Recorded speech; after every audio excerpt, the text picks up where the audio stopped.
Bine v-am găsit, dragii mei din Zodia Berbec, oriunde v-ați afla. Tuturor bine ați venit pe canalul meu Tarot Flori de Loto. Eu sunt Nina și mă bucur tare mult să vă am alături la fiecare lectură. Trebuie să vă mulțumesc tuturor din suflet pentru comentariile frumoase, pentru sugestii, pentru like-uri, dar mai ales pentru simpla voastră prezență la fiecare lectură pe care eu o public. Azi voi face o lectură generală pentru luna septembrie, prima lună de toamnă, așa că dacă aveți soare, lună, Venus sau ascendentul în Zodia Berbec, atunci această lectură este de asemenea și pentru voi. Așa că, haideți să vedem ce vine pentru voi în această lună septembrie. Și așa cum v-am obișnuit, voi începe prin a scoate 4 cărți, câte o carte pentru fiecare săptămână a lunii. Și avem prima săptămână,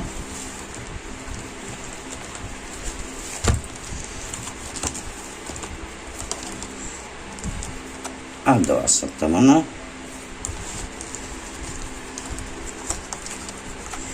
a treia și a patra săptămână. Uite că a rămas, a ieșit cu fața. Bun, haideți, dragilor, să vedem în prima săptămână a lui septembrie. Avem cuibul. Se pare că simțiți cât mai acut nevoia de un cămin, de o siguranță, poate simțiți nevoia vis-a-vis de membrii familiei, de faptul că familia, cel puțin în prima săptămână din septembrie, este foarte importantă pentru voi. Aveți nevoie de siguranța asta din punctul ăsta de vedere familiar. Sau poate are legătură pentru unii dintre voi cu ceva relaționat cu familia. Da? Strict, poate pentru unii mama, tata sau pur și simplu familia voastră, în cazul în care unii dintre voi aveți deja o familie. Avem aici un inel rupt. E posibil să apară anumite rupturi. Pentru unii dintre voi poate ruptură de relație, pentru alții poate o ruptură cu un asociat sau cu o înțelegere pe care ați făcut-o până acum. O legătură care cumva se întrerupe. O ia fiecare pe un alt drum. Ceva se separă. În a treia săptămână avem scutul.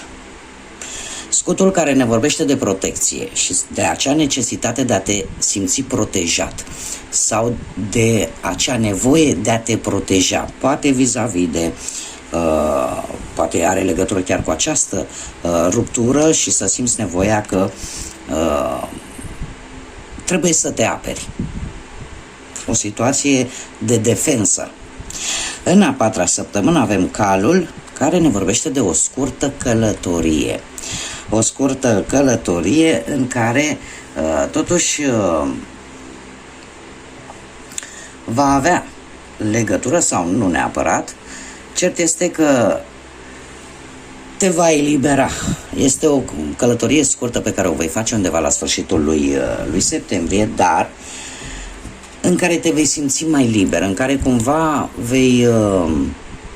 îți vei recăpăta un pic liniștea. Haideți să vedem energia acestei luni septembrie pentru voi, dragilor din Berbec. Care ar fi energia lunii septembrie pentru Zodia Berbec? Și avem schimbare. Se pare că toată luna lui septembrie pentru voi, dragilor, va fi o lună a schimbării, în care tu te vei transforma și vei lăsa să treacă ceva din trecutul tău care poate până acum te-a cam tulburat sau te-a cam măcinat. Ar trebui să îmbrățișezi lumina și bucuria unei noi zile.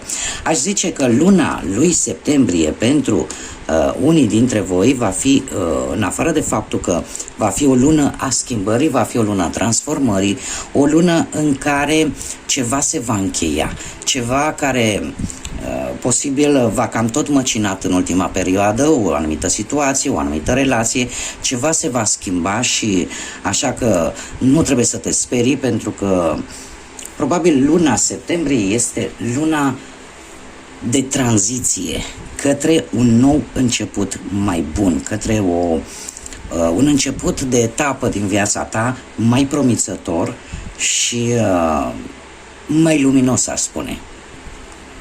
Haideți să vedem ce ne spune și tarotul, și am ales acest frumos tarot pastoral, mai ales că suntem în prima lună de toamnă, când încet, încet începem să culegem roadele muncii noastre de-a lungul anului până în prezent. Ce mesaje, sfaturi, energii vin pentru dragii mei din Berbec în luna lui septembrie?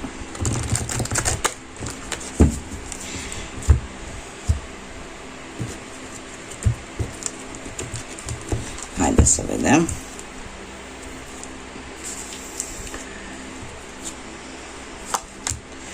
Și avem, să le pun așa ca să se poată vedea, avem un 7 de bâte, judecata, 9 de spade,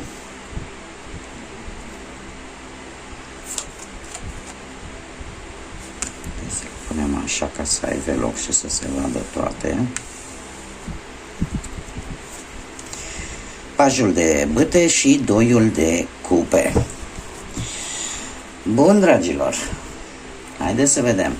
Situația actuală. Situația actuală, avem un 7 de bâte. Un 7 de bâte care ne vorbește despre a te simți oarecum, exact cum bine am văzut, de-a lungul lunii lui septembrie, simți nevoia la un moment dat să te aperi, te simți cumva amenințat, probabil ori de către cineva care cumva vrea ceea ce tu ai în posesie, ceea ce tu ai, sau poate că pur și simplu simți nevoia să te protejezi. De ce? Pentru că poate ai încercat să mulțumești pe toată lumea, iar lucrul ăsta nu s-a întâmplat. Este un lucru imposibil, dar nu poți mulțumi pe toată lumea. Întotdeauna, indiferent cât efort ai depune, câtă energie ai consuma, cineva întotdeauna va fi nemulțumit. Șaptele de bâtă, de asemenea, poate ne vorbește de, nu știu, sunteți în situația în care poate vreți să vă deschideți propria afacere, da, din punct de vedere profesional, și cumva încerci pe cât poți, pe cât posibil, să te impui, să profiți de faptul că totuși ești pe o poziție dominantă, da, ești în măsura în care să iei această decizie și vrei ca lucrurile să se schimbe, vrei să faci o schimbare. Chiar dacă ceilalți poate nu sunt în totalitate de acord cu tine sau nu toată lumea e de acord cu tine. Dacă vorbim de bani, situația actuală prezintă anumite posibilități de creștere materială, dar în care trebuie să gândești pe termen lung. Da? Dacă ai în plan să faci ceva relaționat cu banii, trebuie să fie un plan pe termen lung. Posibil să apară poate ți-au venit anumite bonusuri, da? Ceva bănuți în plus, recent. Dacă vorbim de dragoste, se pare că anumite persoane invidioase, posibil să-ți fi destabilizat un pic relația. Posibil să fie cineva de la distanță sau cineva care în general aduce anumite complicații în relația ta. Cel mai simplu ar fi să discuți sincer cu perechea ta și în așa fel încât să luptați împreună pentru relația voastră. Pentru cei care sunteți singuri, situația actuală vine cu o luptă pentru o persoană care pe tine te interesează, dar din păcate trebuie să vă spun, sunt și alții interesați de aceeași persoană și cumva trebuie să ai acea putere de convingere și să-ți aperi, ca să zic așa, dorințele, faptul că tu vrei să fii cu acea persoană. Bun, haideți să vedem pe partea muncii. Pe partea muncii, de-a lungul lunii lui septembrie, avem judecata. Judecata care vine cu eforturi de a fi valorat, de a fi văzut poate mult mai pozitiv la locul de muncă, dar trebuie totuși să ai, să acorzi un pic mai multă atenție prejudecăților. Prejudecăților care vin așa un pic precipitat, poate din partea colegilor sau din partea șefilor, care într-un un pic pot altera un pic conviețuirea cu aceștia, pentru cei care sunteți la locul de muncă. De asemenea, pentru cei care sunteți în căutarea unui loc de muncă, aș spune că o șansă destul de pozitivă poate apărea de un job. Da? Puteți găsi un job. Ce aș mai avea de spus? Faptul că pot veni schimbări pozitive.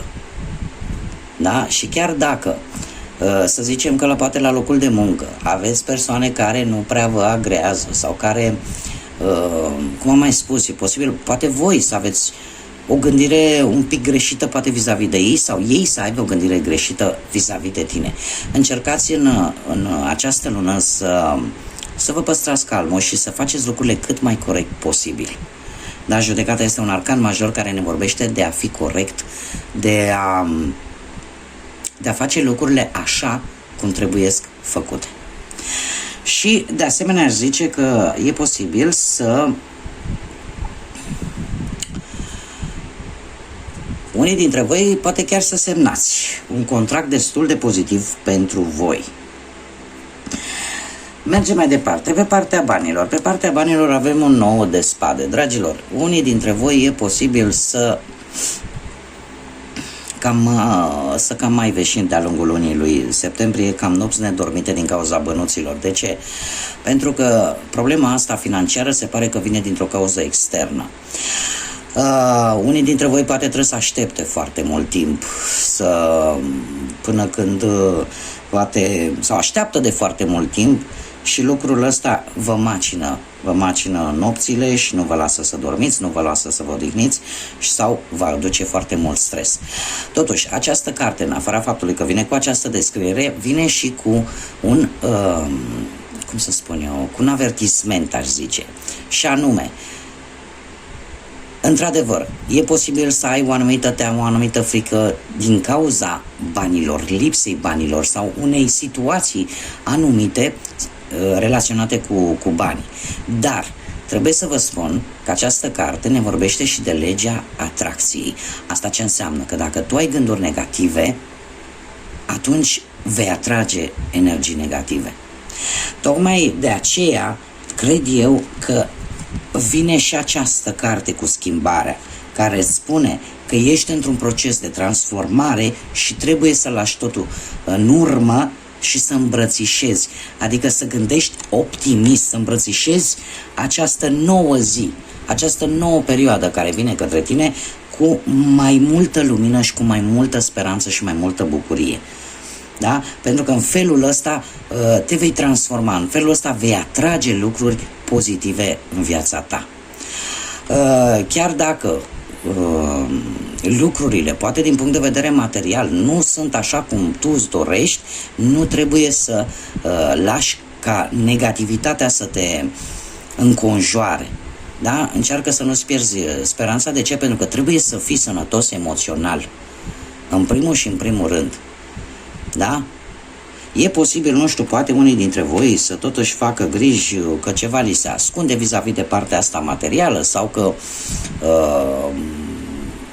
nu știu, era teoria conspirației, da?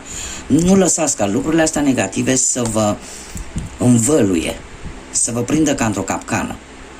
Da? Faceți ce trebuie făcut, vedem foarte bine aici și cu judecata, faceți ceea ce este corect pentru că lucrurile se vor schimba. Orice furtună și un tsunami durează cât durează, după care se termină, nu este etern. Da? Întotdeauna după multă furtună, la un moment dat răsare soarele, așa că nu trebuie să fiți descurajați. Iar că tot vorbim de partea asta a banilor, aș zice că trebuie să fiți un pic mai chibzuiți cu bănuții, nu cheltuiți pe jocuri de noroc, pe jocuri de hazard, pentru că există posibilitatea de a rezolva o anumită situație materială cu ajutorul altor persoane. Și e posibil, așa cum bine am văzut și cu cartea de la prima săptămână, că posibil să fie cineva din familie care să vă ajute. Mergem mai departe pe partea dragostei. Pe partea dragostei avem un paj de bâte. Un paj de bâte care ne vorbește despre cineva, poate dintr-o zodie de foc. Berbec, la fel ca și voi, leu sau săgetător. Pajul de bâte vine cu schimbări. Cu schimbări în viață, în general, cu o descoperire destul de importantă care îți va schimba viața într-o manieră foarte pozitivă. Așa că, pe partea asta a dragostei, aș zice că perechea ta va veni cu o veste bună. E posibil să puneți în plan o călătorie doar voi doi, posibil. Iar dacă în relație sunt anumite probleme, ar trebui să vezi dacă este ceea ce tu cauți la perechea ta sau să trebuiască să lași în urmă. Pentru unii. Pentru alții, așa cum bine am văzut, trebuie să luptați împreună pentru relație, indiferent de ce spun ceilalți. Da? Dacă sunt, cum bine am văzut, persoane care e posibil să intervină într-un mod negativ în relația voastră. Pentru cei care sunteți singuri, aș zice că acest paj de bâte ne vorbește despre o persoană tânără, mai tânără decât voi, dintr-o zodie posibil tot de foc, la fel ca și voi, berbec, leu, săgetător, dar e o persoană foarte aventuroasă, foarte energică și care te va atrage, poate nu din punct de vedere fizic, cât din punct de vedere al atitudinei sale. Va avea o atitudine așa care pe tine te va atrage, îți va face plăcere. Mergem mai departe, care ar fi sfatul tarotului sau ce ar vrea să-ți comunice în plus tarotul pentru această lună? Avem un 2 frumos de cupe. Un 2 de cupe este cartea mea preferată. De ce? Pentru că este o carte foarte pozitivă pentru toate tipurile de conexiuni și în general cuprinde cam o carte pozitivă pentru toate ariile vieții. De ce? Pentru că ne vorbește de atracție, ne vorbește de pasiune, ne vorbește de echilibru. Este foarte pozitivă, mai ales pentru cei care intră în noi relații matrimoniale de logodnă. Dacă vorbim de muncă, se pare că vei fi într-un final apreciat și valorat și vei găsi ceva de muncă dacă ești în căutarea unui loc de muncă, ceva benefic pentru tine. Dacă vorbim pe partea asta a banilor, probabil că undeva la sfârșitul lui septembrie finanțele încet vor începe să se echilibreze. Chiar dacă nu vei avea mai mult, dar cel puțin vei avea atât cât îți trebuie, atât cât este nevoie. Dacă vorbim de dragoste, se pare că unii dintre voi, cum am mai spus, dacă veți vrea să luptați pentru relația voastră, puteți redescoperi acea dragoste adevărată pe care foarte puțin, din păcate, în relație reușesc să o descopere. Da? Iar cei singurei, așa cum am mai văzut, vine o iubire foarte pasională, foarte emoțională și foarte profundă către voi. Bun, haideți să vedem mai departe ce numere angelice am pentru voi sau ce numere importante vin pentru zodia berbec în luna lui septembrie. Sunt foarte multe, hai să mai încercăm.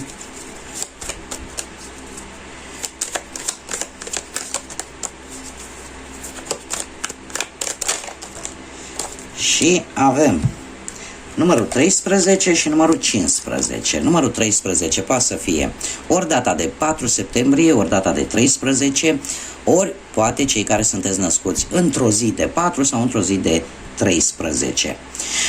Care, despre ce ne vorbește? Se pare că sunteți foarte muncitori și ai o abilitate specială pentru a propune idei creative și în același timp în a converti aceste idei în ceva real. Așa că trebuie să fii optimist, optimistă, în același timp practic și să te menții determinat și să simți că ești pe drumul cel bun, pentru că în felul ăsta vei reuși să-ți atingi scopurile. Sunt sigur, sunt sigură. Și Și avem și numărul 15, o dată de 6 septembrie poate să fie, sau data de 15 septembrie, sau persoanele născute într-o zi de 6 sau într-o zi de 15. Care, despre ce ne vorbește? Se pare că dragostea ta, iubirea ta față de ceilalți este atât de puternică încât ești capabilă să împarți această dragoste cu amabilitate cam prin toate părțile.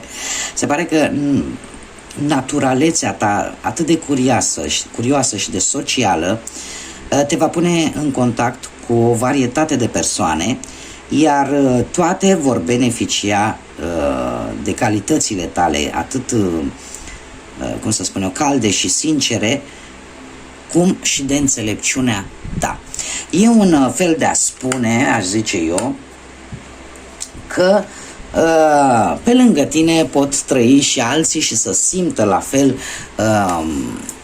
După cum bine vedem, este un mesaj care are foarte multă legătură cu prima carte din prima săptămână, relaționată cu familia, cu cei dragi ție și iubirea care le porți și faptul că poate de multe ori această iubire, această dragoste vis-a-vis de cei dragi ție te face să fii puternic, te face să fii înțelept, să poți să faci planuri și să le pui în practică din prisma acestui fapt, acestei iubiri pe care o ai pentru cei dragi ție.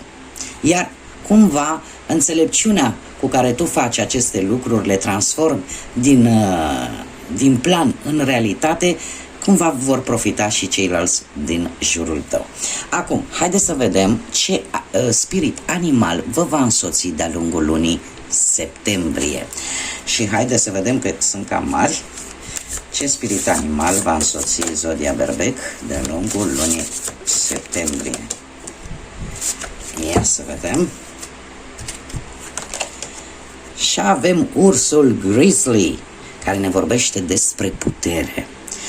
Sunt indestructibil, îmi urmez intuiția și care mă duce acolo unde eu trebuie să fiu.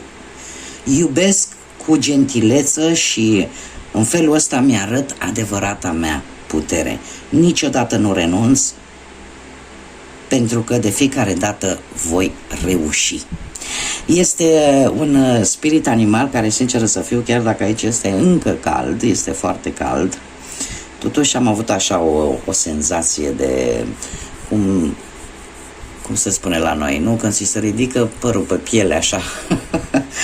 Este vorba despre putere, este vorba despre reușite, este vorba despre bunăstare, despre abundență și faptul că este foarte, foarte interesant că și aici ne vorbește despre iubire, despre gentileță și, de fapt, cum bine am văzut, cam același mesaj. Iubirea care o porți celor dragi, cumva, îți dă puterea să mergi înainte și să nu-ți pierzi optimismul și speranța. Bun, dragilor, aceasta a fost lectura pentru voi, pentru această lună septembrie. Eu vă mulțumesc pentru prezența voastră. Sper că am reușit cumva să vă luminez un pic și să vă aduc un pic de claritate în gânduri. Vă doresc o lună minunată, o lună liniștită, o lună plină de idei bune și de multe vești bune, dar în special de multă energie pozitivă. Până data viitoare când ne vom revedea, să fiți iubiți, dragilor!